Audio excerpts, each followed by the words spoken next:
अध्याय पहला। मृत्यु क्या है? मृत्यु सबसे मौलिक प्रश्न है, फिर भी लोग इसे अनदेखा करते हैं, इससे बचते हैं और अपनी अज्ञानता में केवल इसलिए जीते हैं क्योंकि धर्म के नाम पर दुनिया में हर तरह की बेतुकी कहानियों का प्रचार किया गया है। मृत्यु, सबसे बुनियादी सवाल। क्या आप जानते हैं कि एक दिन आप मर जाएंगे? वैसे मैं आपको लंबे जीवन का आशीर्वाद देता हूँ, लेकिन फिर भी आप एक दिन मरेंगे ही। हम आपके जीवन में दूसरी बातों के बारे में निश्चित नहीं हो सकते। हम नहीं जानते कि आपकी शादी होगी या नहीं, या आपको कोई नौकरी मिलेगी या नहीं, आप कामयाब होगे या नहीं, लेकिन यह एक घटना आपके जीवन में होनी निश्चित है। आप सीधे अपनी कब्र या चिता पर जाएंगे। मनुष्य की सबसे बड़ी नादानियों में से एक है मृत्यु को केवल दूसरे लोगों से जोड़कर देखना, मानो यह कोई काल्पनिक घटना है जो दूसरों के साथ होती है, हमारे साथ नहीं। क्या आप जानते हैं, दुनिया में लगभग 1,60,000 लोग जो कल जिंदा थे आज हमारे बीच नहीं है। हर सेकंड संसार में 2 लोग मर जाते हैं और एक दिन ये आपके और मेरे साथ भी होगा। इसे जानने के लिए किसी भारी शोध या बुद्धि यहाँ तक पढ़ाई की भी आवश्यकता नहीं है। यह ज्ञान हर मनुष्य में पहले से ही मौजूद है, फिर भी हमें लगता है कि हमारे पास असीमित जीवन है। इस स्थिति को भारतीय महाकाव्य महाभारत में सबसे अच्छी तरह व्यक्त किया गया है। 5 पांडव राजकुमार जो इस महाकाव्य के नायक थे, जंगल में भटक गए थे। भूख से पीड़ित और मुरझाए हुए वे भोजन और पानी के लिए आसपास के पहाड़ों में भटक रहे थे। तभी उन्हें एक तालाब नजर आया और जब वे उससे पानी पीने की कोशिश करने लगते हैं तो एक सफेद सारस के रूप में उनका सामना एक यक्ष, एक दिव्य प्राणी से होता है। वह यक्ष जोर देता है कि वे पहले उसके द्वारा पूछे जाने वाले सवालों का उत्तर दे। केवल एक पक्षी के कहने पर रुकने से इनकार करते हुए एक एक करके वे तालाब से पानी पीने की कोशिश करते हैं और मृत्यु को प्राप्त हो जाते हैं। उनमें केवल युधिष्ठिर बचते हैं जो सबसे बड़े हैं। सदा से ही विनम्र और सदाचारी युधिष्ठिर अपनी प्यास को भूलकर यक्ष को जवाब देने लगते हैं, जो जीवन के विषय में उन पर सवालों की झड़ी लगा देता है। उनमें से एक सवाल होता है, जीवन का सबसे बड़ा आश्चर्य क्या है?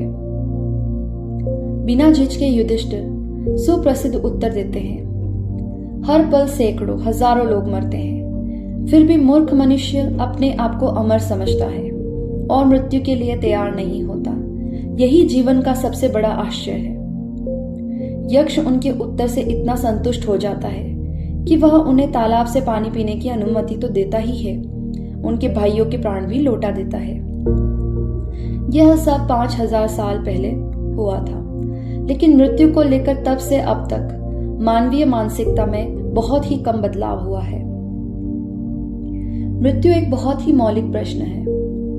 दरअसल मृत्यु के बारे में जो आंकड़े दिखाए जाते हैं उससे वह हमारे कहीं अधिक करीब है। हमारे भीतरी अंगों और कोशिकाओं के स्तर पर मृत्यु हर पल घट रही है। तो इस तरह आपके भीतर एक बार देख लेने पर ही आपका डॉक्टर जान लेता है कि आप कितने साल के हैं। वास्तव में तो जन्म लेने से पहले ही हमारे भीतर मृत्यु घटित होना शुरू हो जाती है। अगर आप इसके प्रति अनजान या अनभिज्ञ बने रहते हैं तो ही आपको लगता है कि आपके लिए मृत्यु बाद में किसी दिन आएगी। यदि आप जागरूक हैं तो आप देखेंगे कि जीवन और मृत्यु हर पल घटित हो रहे हैं। अगर आप थोड़ा और सचेतन होकर सांस ले तो आप पाएंगे कि हर आती हुई सांस में जीवन है और हर जाती हुई सांस में मृत्यु।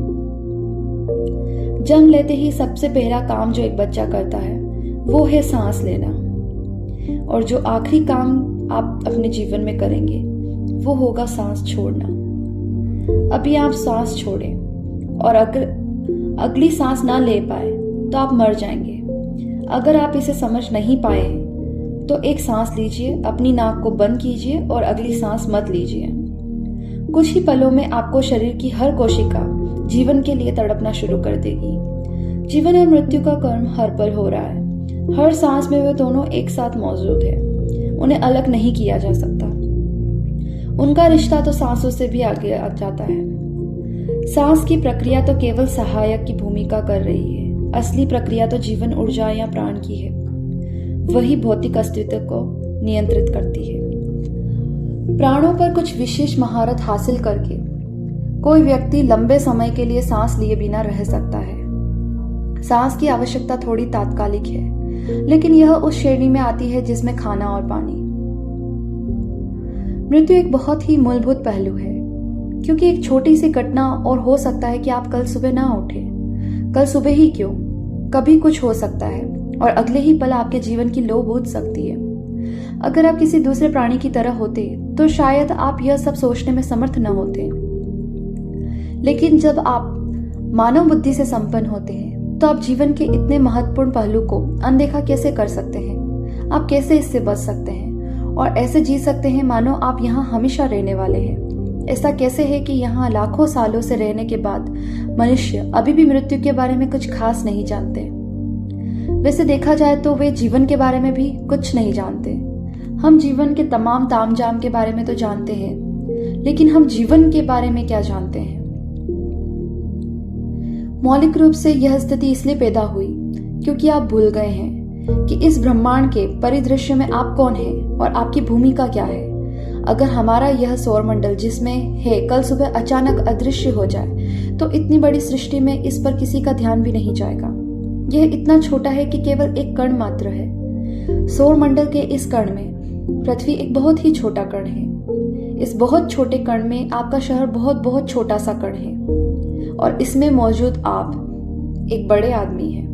यह बड़ी भारी समस्या है। जब आपने अस्तित्व का परिदृश्य पूरी तरह खो चुके हैं तो आप कैसे सोच सकते हैं कि जीवन और मृत्यु की प्रकृति के बारे में कुछ भी समझ पाएंगे? लोगों का मृत्यु को अनदेखा करते हुए अपनी अज्ञानता में जीने का एक कारण यह भी है कि दुनिया के धर्मों ने जीवन और मृत्यु के बारे में सभी तरह की बेतुकी कहानियां फैला दी है। उन्होंने हर चीज के लिए मूर्खतापूर्ण और बचकाने स्पष्टीकरण बना दिए हैं। मेरा जन्म कैसे हुआ, एक सारस तुम्हें लेकर आया। मरने के बाद तुम कहाँ जाओगे, स्वर्ग को। यह स्पष्टीकरण बहुत ही सरल है लेकिन बेतुका है। कम से कम वे सारस से ज्यादा कुशल परिवहन के साधन का तो चुनाव कर सकते थे। सारस केवल एक खास मौसम में ही प्रवास करते हैं, तो सभी बच्चों को केवल उसी मौसम में पैदा होना चाहिए था, दूसरे किसी समय में नहीं। इसके अलावा अगर लोग इतने निश्चित हैं कि मरने के बाद वे स्वर्ग ही जाएंगे तो मैं उनसे पूछता हूँ, फिर आपने अपने प्रस्थान में देरी क्यों कर रहे हैं? अभी क्यों नहीं चले जाते? इन सभी बेतुकी कहानियों ने जीवन और मृत्यु के विषय में मनुष्य की मौलिक जिज्ञासा को बुझा दिया है।